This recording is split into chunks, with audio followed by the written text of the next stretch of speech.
Chapter 64 Goddess Tears. Hecate sat in silence, observing the world in her state of meditation. She saw the parade, she saw the ceremony of so many of her slain sisters. She listened where possible to the plots of the mortals, but they were careful not to speak specifics. It sounded possibly like they were going to bargain with her.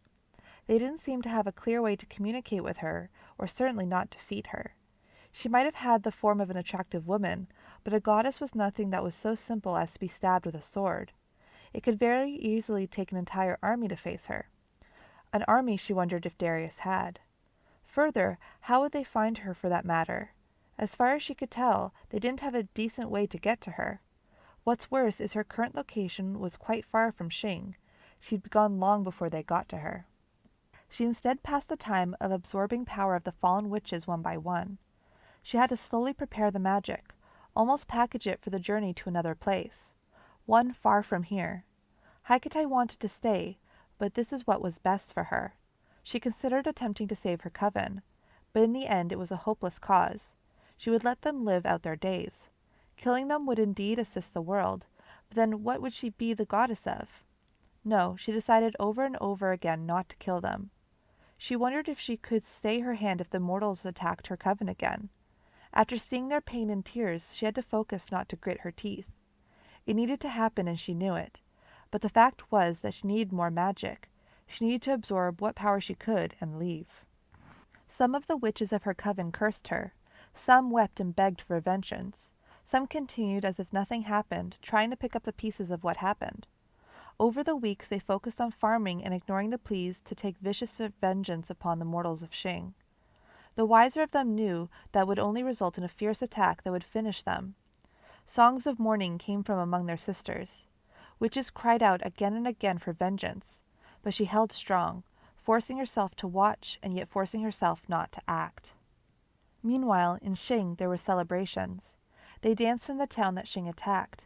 Florengale healed the injured to her limit. Loved ones hugged one another. Druids purged the corruption as best they could and made decent progress.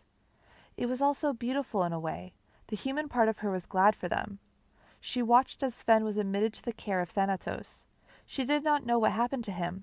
Something blocked her sight of that place. Kenson was there speaking something to Darius. It seemed like Darius was offering to have him treated for free. Kenson seemed grateful and was slowly handed a small black knife. Hecate recognized that knife. It was the one Sven used to stab Melumbra, an effective tool for a witch hunter. Kenson nodded to Darius with respect and made his way away from the facility. She looked at what was happening with Sai. The boy seemed to have been cuddling Mina in the wooded town. Mina was now helping Florengale and even seemed to be having a talk about joining the ministry. A water priestess was most certainly welcome with them. Hecate watched as nobles looked over the land taken from the old coven, taking their picks of artifacts that were lined up for observance. She didn't blame them for taking spoils of war. She knew from her time pretending to be human how important such things were. It seemed that they had much to discuss. The town could be refurbished and made even larger than before. They seemed to be planning on cutting deeper into the forest and planting more trees as they cut. Strangely, the druids and elves had nothing to do with it. It was more about efficiency than to do any of the protectors of nature favor. She looked to Meredith, wondering how he was. It seemed he was in Xing. The druid had indeed taken a liking to him. Iflana was her name. Hecate never really observed what happened to her, nor did she really care enough to investigate it. But by her guess, her voice was taken somehow, be it from bargain or used as a catalyst for some magic. Meredith seemed to be getting along with his new druid companion. They now slept in the same bed, and part of her felt a flick of irritation how easily he accepted her. She had betrayed him, and was she ever really that important to him? In truth, she was just using him. Although the territorial nature within her conflicted with logic, Meredith was hers, and at the same time he never was. All the same, she decided at some point along the way that she liked him. Eventually, she decided she liked him enough to enjoy an evening with him. Eventually, she admired him for what he was, a human. She was jealous of the druid. She half wondered if she could have lasted with Meredith. Part of her doubted it very much. The logical part of her brain said they would have split up sooner or later. But the illogical part of her still lingered as she caught herself looking a little too long at Iflana kiss Meredith with tender care. She silenced herself, asked herself a question. If he called her, would she come? She wasn't sure. In truth, the idea that he would call out to her because he missed her seemed to flatter her. On the other hand, she knew the truth. It wouldn't be her to accept, and it wouldn't be Meredith's to call out. Because she was a goddess, she was often jealous of mortals. Because she was a witch, she took Meredith's, making a mark upon his soul that would pollute even his family line. He was hers.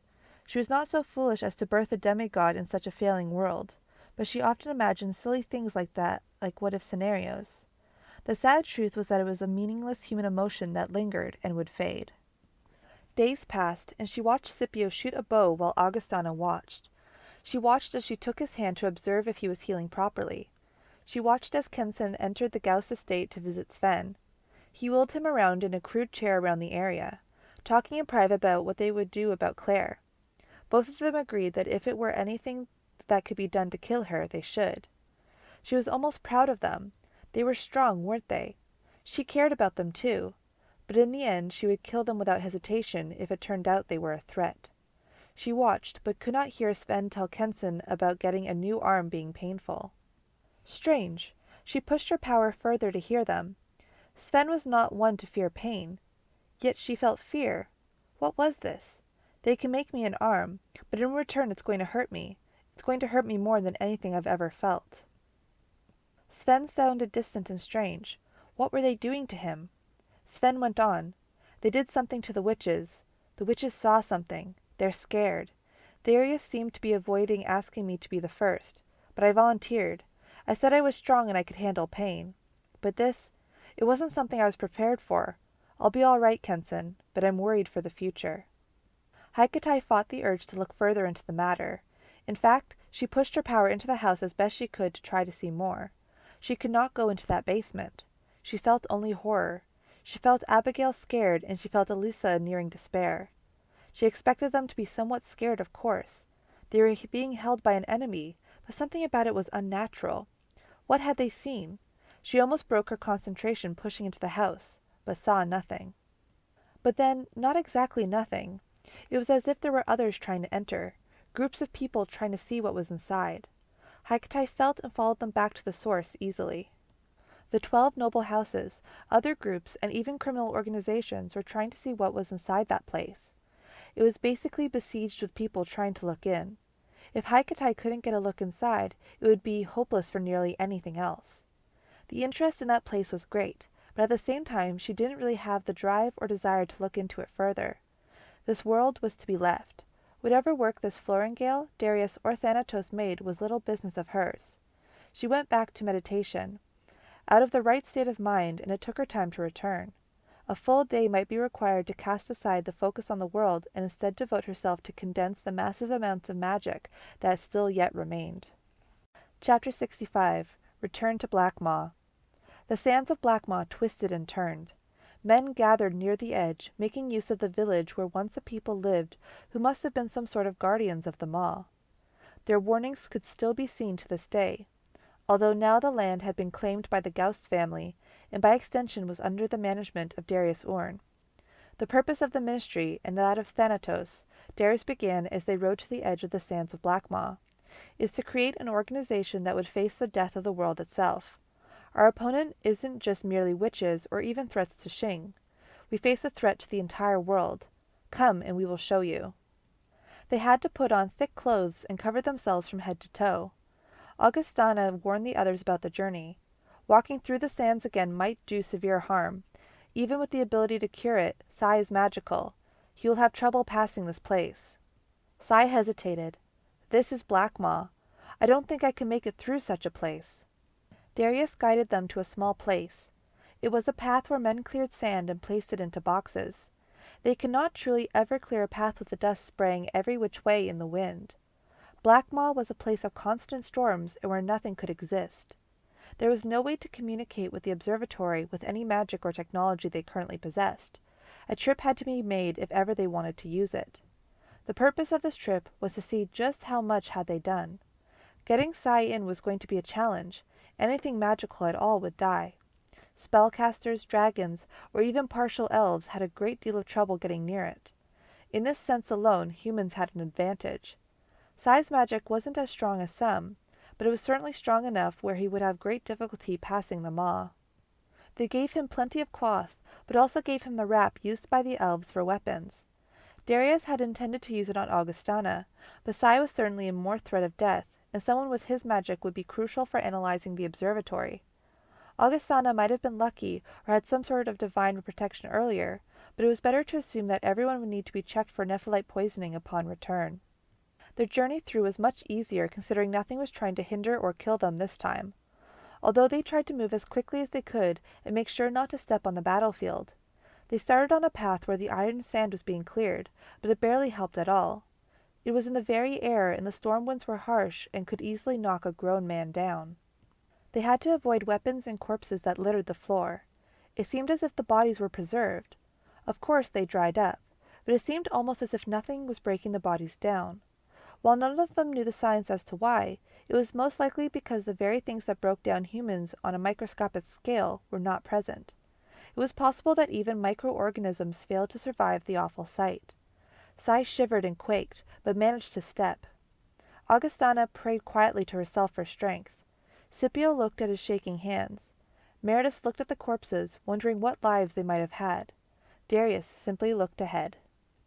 They made their way to a very crude elevator, where men dressed similarly to them saluted Darius. It was laughably primitive for something clearly made of steel. But so much of the world ran on magic, it relied on simple machinery. There was no telling how much was offered to the men who worked in such a place, although it was certain they would have purged of nephrolite constantly. Sai fell on his belly once he entered the elevator. He breathed heavily and shook. Augustana fell to one knee and might have tried to heal him if it would do any good. Scipio tried his best to dust them off as they went down the elevator, hoping that removing some of the particles might somehow dampen the effect. His hands shook, perhaps out of fear, or perhaps because the sickness had returned. Meredith tried to give words of encouragement. "We're almost there. Sorry, kid." Darius spoke plainly. "Do not allow yourself to get cut by any of the spikes on the walls. That is fatal. We have a ways to walk still, but most of the iron sand is gone." Sai didn't understand. He shivered and slowly felt slightly better, if not unbelievably tired. "It's as if the sand returns to the desert. This is Blackmaw? You fought here? I can't imagine anyone fighting here. How could they? Over this?" They slowly regained strength and began their walk when the elevator came to a halt. Meredith picked up Sai and carried him as best he could. They were almost there. The door was quite a long walk away, but all the same they had to make the journey. Augustana actually had to stop and ask for some rest. She herself was worse off than the first time.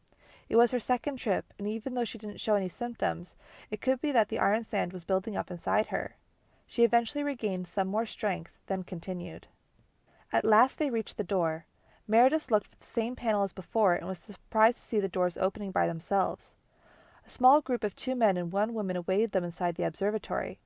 They seemed to be working on some sort of system to send messages while inside the observatory. There were crates of rations and plenty of water. They seemed to be researchers, but it was clear who they worked for when they stood ready. "Colonel Orne, welcome back." He nodded at them and approached the main console. The blinking gem floated to greet them, the voice still that of a child. "You have returned. How may I assist you today, appointee?" It floated around and observed the group, but that did not distract from its ability to listen to what was said. Darius began. "A number of witches have been killed. We would like to see if that made a difference in the estimate of the lifespan of the world." The observer turned the light back to Darius. As before, it would take a moment to calculate, but after some consideration it answered. "Due to current events, you have most likely extended the life of the world 100 to 200 years. That estimate is based mostly on the death of witches, and a powerful void user has been removed from the world. However, with their magic transferred to the goddess Hecate, named Claire Rook Vesperia, it is likely that progress will be diminished. It is likely that she will leave this world and travel to a different one, taking considerable magic with her. She will most likely do so considering all options. She will not remain in this realm much longer." Sai marveled at the place while it talked. "I know of no civilization that could build this place. This is something beyond us." Darius went back to talking. "Is there a way to communicate with this observatory through Blackmaw? We have created a similar facility that we would like to contact you through if possible." The observer chirped a happy little tune of acknowledgement. "Of course. That can be set up. However, none of you have the authorization to make such a request. Such authorization could be granted to mortals at the request of Asmos. Would you like to send a request?" Without really knowing what process it was, the answer was given. "Yes, make the request." The observer blinked a bit and happily reported in a cheery, childlike voice, "The request has been sent and it will be processed. Until such time you were granted temporary clearance on the matter of the goddess Hecate, named Claire Rook Vesperia. What a curious turn of events! Would you like to ask more questions?" Darius began to ask. Killing the goddess will keep the magic in the world. Would killing her pose any sort of issue? The observer did not need to consider long. No, killing her in any location would suffice, so long as she is in the world. She has the ability to drain all witches' power little by little, and generally she stores such power in her staff. If one were to collect the staff, it could be used to drain power of witches and return it to the world. Darius asked, "What would a safe way to disperse magic be?" The observer beeped twice. "You do not yet have authorization. However, I can tell you it would require equipment, and you have the means.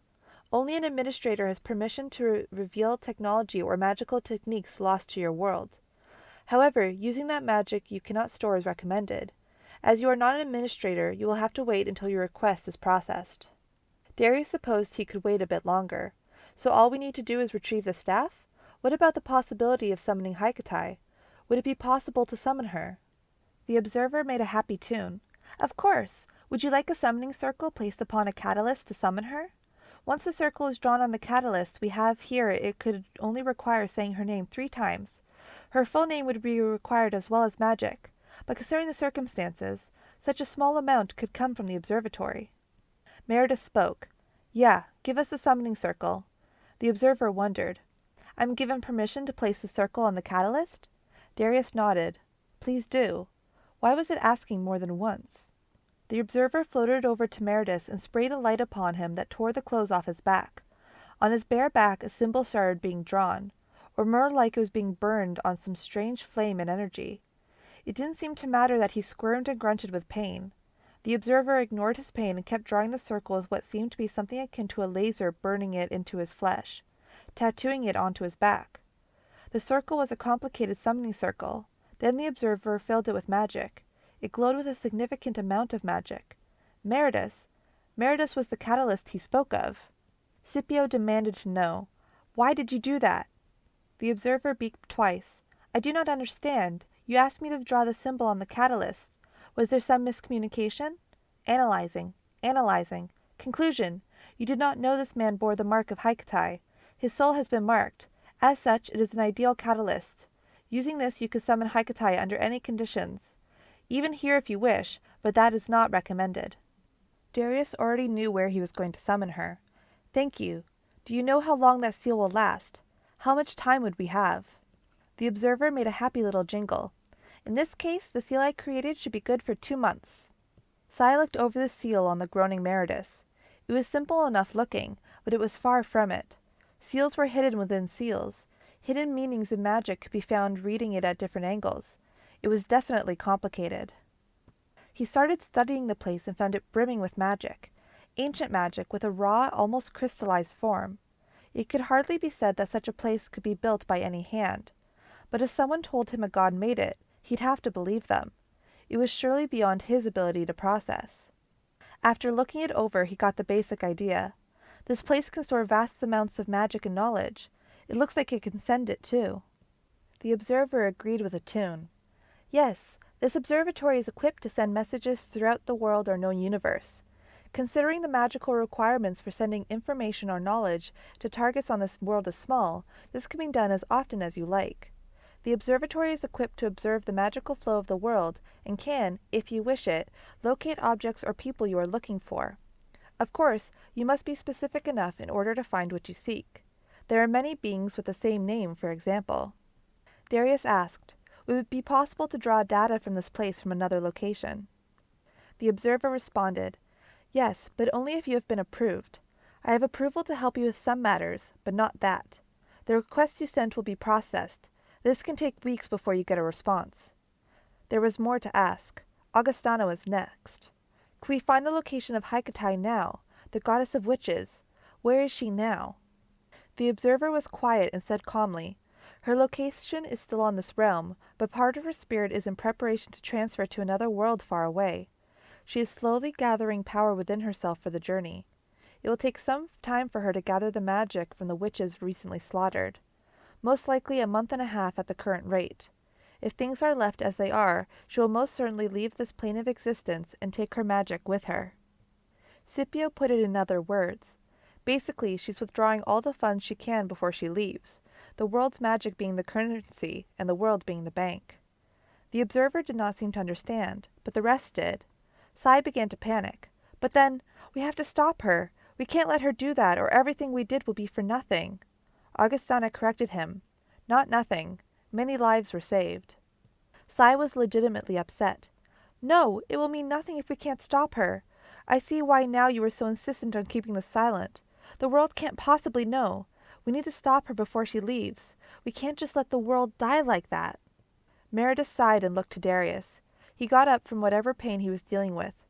Hey, can this thing transport us places? Like that tree from earlier? The observer seemed to think extra long. It beeped and seemed to consider the possibilities until at last it came up with an answer. Due to the extraordinary circumstances, yes. Ordinarily, the magic of this observatory is not to be used for personal use by guests. But in this case, even without being an administrative command, I can be allowed to transport you to a location. Which person would you like to teleport? Darius was interested. You can do that? The observer seemed to chirp happily. You never asked. Additionally, if it has to do with the preservation of your world, it will be within my ability to teleport a small group of people to a location of your choice. I would not be able to teleport a large number of people, as that would breach protocol. The limit given to this situation will be set to 10 teleports. Limit of 10 people and limit of 10 times. No more until administrator approval is given. Darius felt a flash of possibility. He had an idea. Would it be possible to teleport us to Xing? Or for that matter, would it be possible to teleport someone in Blackmaw? The observer considered quickly. Both would be possible and near instantaneous. You would be surprised about the similarity between sending data and sending living objects. Of course, that which you want transported must be here before me. Unless one is an administrator, I cannot teleport objects from elsewhere to here. The defenses prevent things from scrying or entering this place by magical or non-magical means unless one has been named administrator. Only those that use the front door are allowed to be teleported without approval. Intruders not allowed in this facility are generally teleported away to a safe location. Repeated offending intruders are teleported into the sun or other locations which guarantee they will not repeat the attempt. Harsh. Scipio knew the look in Darius's eye. He had an idea. What might you be scheming now, Colonel? What's the call? Can we kill the goddess? Darius answered with a smile. Maybe, although it'll take a lot of time to prepare. Meredith groaned. Fine then, keep it to yourself. Any chance we can head back to Xing now? Are we done here for now? I just got a wound, and I'm worried I might have dark dust in my system. Not just me, either. It looked as if Augustana's hand was shaking. Sai was definitely worse than her. They needed treatment as soon as possible. Darius nodded. When we return to this place, we would need your help, but it would be possible to defeat the goddess, if that's what I'm hearing is true. The observer chirped. Everything you are hearing is true. Yes, I suspect your allies are in need of medical attention. Would you like me to transport them to the Gauss estate? Scipio reminded them. Make sure there are no witnesses first. The observer blinked in thought. Slight modification made. There will be no one who can observe you in the act of teleporting. Meredith also added, Send a message to the carriage rider telling him to return without us, if you don't mind. The observer did not know what he meant. Luckily, Sai did. It's fine, I can do that, Sai said. I'll send him a message after we teleport.